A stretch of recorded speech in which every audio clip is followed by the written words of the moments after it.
Good morning friends. जैसा कि आप लोग जानते हैं कि हमारी ब्लैक बुक की जो सीरीज़ चल रही है और सीरीज़ में हम लोग इडियम्स फ्रेज पढ़ रहे हैं। तो इडियम्स फ्रेज आप लोग जो प्रीवियस वीडियो डाले गए हैं और उनको लगातार पढ़ते रहिए। अगर पढ़ते रहिए और कई बार उनको देखिए तो आराम से इजीली याद हो जाएंगे, क्योंकि पेपर में मुझे सारी चीज़ें सही करनी है, अच्छे से पेपर निकालने हैं, क्योंकि एग्ज़ाम में वोकैब का इम्पोर्टेंस रोल रहता है।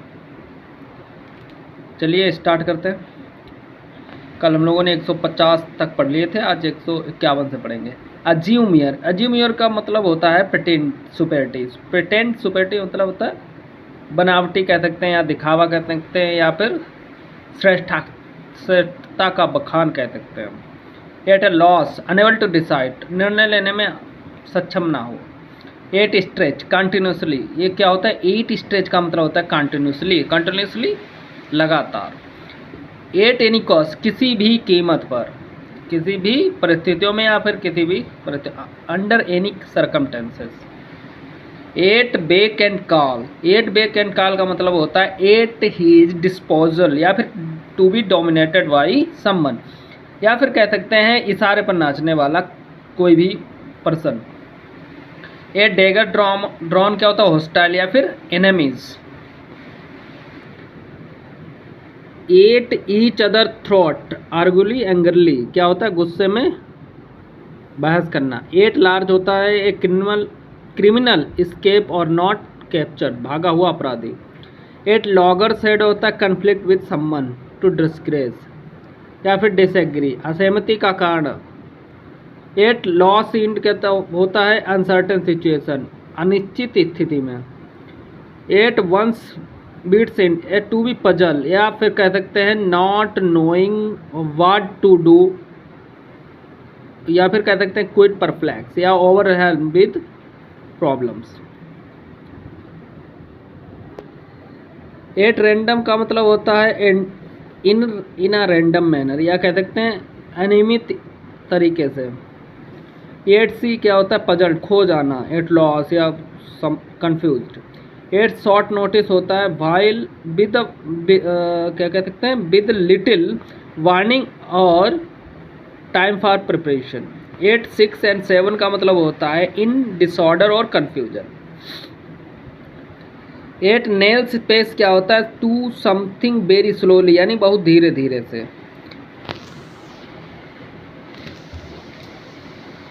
बहुत धीरे धीरे से।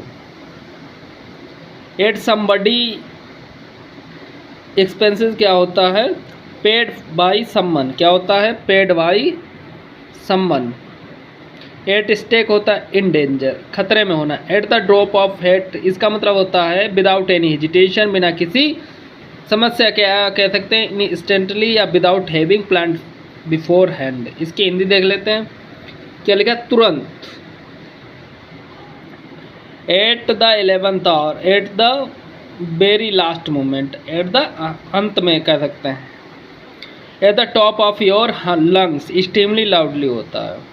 Eight variance with in opposite होता है। एवरेज आउट का मतलब होता है to produce a result that is even and balance when looked at over period of time.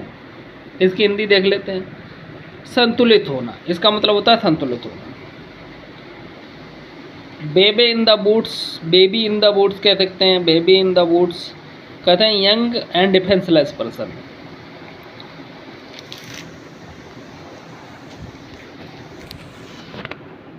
Young and defenceless person होता है, ठीक है। बेक इन द सैडल होता है रिज्यूम ड्यूटी, क्या कह सकते हैं? रिज्यूम ड्यूटी, इसका मतलब होता है काम में वापस लौटना। बेक मी होता है सपोर्ट, बेक मी मतलब होता है सपोर्ट, मतलब समर्थन कह सकते हैं। बेक आउट होता है विदा फ्रॉम कमिटमेंट, या फिर कह सकते हैं इसकी हिंदी क्या हो सकती है? मुकर जाना, वायदे से मुकर जाना। बैक सीट ड्राइवर होता है interfere in affair in without having knowledge, बिना किसी ज्ञान के इंटरफेयर करना, किसी की बात में इंटरफेयर करना। बैक टू स्क्वायर वन होता है to return to the starting point, शुरुआत में ही वापस आ जाना। Back to the drawing board होता है use to indicate that an idea has been unsuccessful and that a new one must be devised. Plan it all over again. Backup का मतलब होता है सपोर्ट। क्या होता है? बैकअप का मतलब होता है सपोर्ट। या बेड ब्लड का मतलब होता है इंगली फीलिंग, एनिमिटी या L feeling. Bad heads people of bad character, बुरे चरित्र वाला व्यक्ति। बैड एंड बैगेज होता है बोरिया बिस्तर के साथ। With all one's belongings. Ball in your court, इसका मतलब हो सकता है it is up to you to make the next decision और step, to be responsible for further action. इसकी हिंदी देख लेते हैं, जिम्मेदार होना। मतलब कहता है बॉल इन योर कोर्ट का मतलब होता है रिस्पॉन्सिबल होना, जिम्मेदार होना। बनाना ऑयल होता है नॉन सेंसिकल टॉक, मतलब बेहुदा बात है। Bang for the buck, more value for money. Bang more value for money. Bark is worse than his bite, कहता है गरजने वाले बरसते नहीं। Threat is worse than action taken. Barking of the wrong tree, try to do something in a way that will not work, इसका मतलब हो सकता है निर्थक प्रयास।